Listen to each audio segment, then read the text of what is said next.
Hey guys, it's Chris. I'm here, it's 11 o'clock in the morning. I'm not at work because I have the luxury of working from my home office right here. And I just got done buying some tickets. I just posted them to my point of sale resale platform. So I just did that, and now I'm gonna have time off for the rest of the day. So whatever I'm doing, whether I'm exercising, whether I'm hanging out with my friends or family, whether I'm, traveling or doing a hobby, those tickets are already posted for sale online. And when they sell, I'll get an email and I'll automatically get paid. And I've been doing this for a living full time for the past year. And a lot of people ask me how I got started. Well, I got started back in 2014, and at the time, my girlfriend at the time had just given birth to our son, Marcus, and I was scared to death. I was in college, I didn't have any money, I was flat broke. I didn't have a typical college lifestyle by any means, because you can understand that's gonna change your life, right? And it did change my life. So I was in college, and I was waiting to graduate college and to get what I thought was going to be my real 9-to-5 job.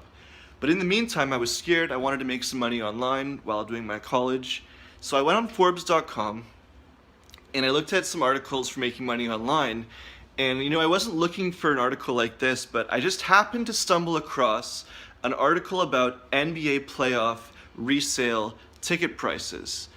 And this article actually ranked all the NBA teams from 1 through 16, all the playoff teams, in terms of their resale value. And what struck me right away was the fact that my home team, the Toronto Raptors, it was their first time making the playoffs in like 7 years. It was 2014. But anyways, their price, it turned out, was the highest resale price in the NBA. And it turns out that it was actually selling for more than double the face value of the tickets. So when I saw that, it just like clicked for me in my mind, because I had bought Raptors tickets before, I'd attended the games, I'd even resold some tickets in the past. So when I saw this, it just clicked automatically. I just knew I have to buy these tickets and I have to post them for resale. So I went and checked the Ticketmaster website, and it turns out all the tickets were sold out. But later that night, I checked at like 2 in the morning, and it turned out that some more tickets had been released in like the 5th row. So I bought like 4 tickets, spent just over $1,000 if memory serves, and I uploaded them to StubHub, which was the ticket resale platform I'd heard of at the time. It's the most popular website, it's the only one I'd heard of. Anyways, simple enough, I just uploaded it. And then I went to sleep that night, and before I woke up, it turns out my tickets had sold. So when I woke up in the morning, it was like 9 o'clock in the morning, I went through my email, and there was an email from 4:30 from StubHub indicating the tickets had sold. And they had sold for over $2,000 for those 4 tickets, which I was like, holy crap, I just made over $1,000 while I was sleeping just by clicking a few buttons. I gotta do this more, I need more. It was so easy, and there's no reason why I can't take that money, buy more tickets, and then resell it again. So a few days later I got paid, and then after I got paid, I called up the Raptors actually on the phone, and I asked if I could buy more tickets for the playoffs. And it turned out that they had such a big demand that they weren't actually selling any more tickets to the general public, but they would sell me tickets if I bought season tickets for the following year. So of course, me being ambitious, being a bit of a gambler, at first I was a bit nervous and apprehensive about getting those tickets for the following season. Obviously, it was going to cost me around $5,000. But I did it anyway, just because I knew for sure I could sell those playoff tickets for more money, and that was going to be my first priority.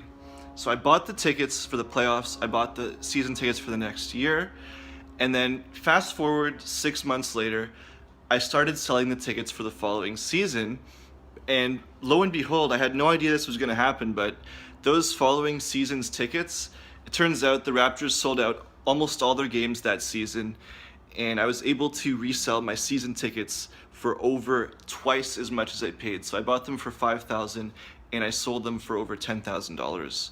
So I made over $5,000 just by posting my Raptors season tickets for sale, which was even more money than I'd made on the previous playoffs. Completely unexpected. So at this point, I knew, okay, this is a good way to make money. If you have an event that's gonna sell, you can make a lot of easy money by doing this. But my problem was I didn't know what else to buy and sell. Fortunately, in the course of buying and selling some tickets on Craigslist, I met a person who did this on a much more large-scale basis, and I befriended them. And what actually ended up happening was they started to tell me about events that they were going to actually be investing in. And it turns out this person had actually sold over $500,000 worth of tickets the previous year, and their net profit was over $100,000 on tickets. So this completely blew my mind, because although I did end up getting a 9-to-5 job, I wasn't making anywhere close to $100,000 in my 9-to-5. But here was this guy who basically made over that much, over $100,000 part-time on the computer, online, and I saw he was posting all these pictures on his Facebook, going on vacation, Las Vegas. There was ticket conferences in Las Vegas, staying at 5-star hotels, traveling to Florida, traveling to Bahamas, and making money all at the same time, just like I had done for those Raptors playoff tickets, except he was doing it for concerts, he was doing it for other sports, NFL, baseball, you name it. So I befriended him because I didn't really know what to buy in order to scale up, but obviously he did. So he, kindly enough, well, I paid him, but he started telling me about events I should buy, and I ended up, my agreement with him was I'd pay him 30% of all the net profit that I made. So I ended up paying him thousands of dollars for this information, and I ended up making a lot more, like over $10,000 just by doing this at first. But I paid him thousands of dollars. Anyway, that's just to say that by actually having somebody tell me what to buy, because I was brand new, I didn't know what was going to sell, I didn't know what was going to make money, I didn't even know where to find events. But he just made it really easy for me. And so I've been doing this for the past 4 years now, fast forward. Now I actually evaluate all the events for myself, and I still communicate with him and actually other people as well. We talk about what to buy, analysis of what's going to make money, what's not. We do this for sports, all the leagues. We do this for concerts. And actually, if you click the link down below this video, you can actually get on our email list. So I'm going to send you an email every week letting you know what events I'm going to be buying for the week. Okay? And to get on this list is actually going to be $47 a month. That's like $10 a week, just over $10 a week. And you can actually get the first 2 weeks for free. But this is stuff that I paid thousands of dollars for. And now with the internet, I can actually give it away for a lot less. I would give it away for free, except that would just create too much competition. So we're actually putting a very low barrier, like, what is it, like $11 or $12 a week. And you can make hundreds of dollars if you actually implement that. So go ahead, click the link down below, get on that list for free. You can try it out for 14 days, absolutely free. And then you can cancel it if you don't end up using it, or if you do use it, you can keep on going, do it the way we do. And yeah, win-win situation, right? Cheers.